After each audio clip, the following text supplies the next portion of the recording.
Alors ma vision de la santé, moi je pars du principe que la santé c'est quelque chose qui est, je suis vraiment dans la santé préventive, où je pars du principe que si on arrive à bien s'alimenter, à avoir une bonne hygiène de vie, à faire du sport régulièrement, etc., à trouver son équilibre, en fait on reste en santé et on ne tombe pas dans la maladie.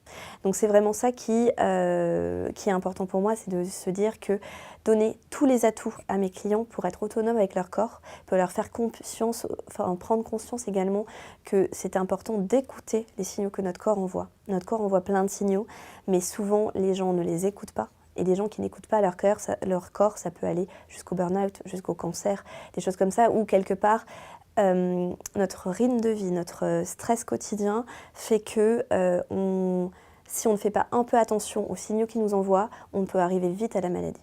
Donc par rapport à ça, moi c'est vraiment ma vision de la santé, se dire être à l'écoute de son corps au quotidien permet d'apporter les ajustements, de ne jamais tomber dans les différents stades dont je parlais tout à l'heure, et d'arriver au 5e stade de la maladie en Ayurveda, qui est le stade de la maladie allopathique.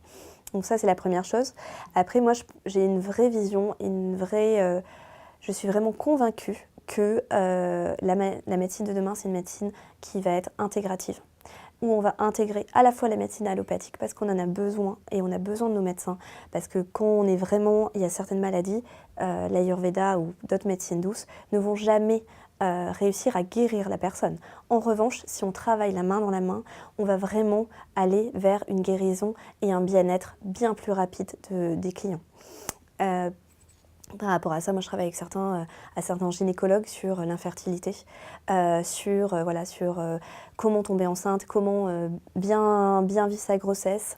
Voilà, je peux travailler avec des oncologues sur des cancers, parce que c'est vrai que bien évidemment que on a besoin des oncologues, que quand les gens ont des cancers et sont en chimiothérapie ou en radiothérapie, on a besoin de cette médecine-là. En revanche, si on fait un accompagnement avec de l'Ayurveda, on va aider au niveau de la souffrance, on va aider au niveau de l'alimentation, on va travailler un terrain qui va être favorable à la récupération et à la guérison. Donc voilà, donc c'est vraiment cette vision de la médecine intégrative qui est très connue aux États-Unis, qui est vraiment, qui est ancrée même en Allemagne, même en Suisse. C'est des choses qui sont assez évidentes aujourd'hui. Là-dessus, en France, on a encore quelques années de retard. Il y a certains nouveaux médecins, nouvelle génération, qui sont vraiment pour et avec qui on arrive à travailler la main dans la main. Et je trouve ça fabuleux parce que pour moi, c'est vraiment la santé de demain.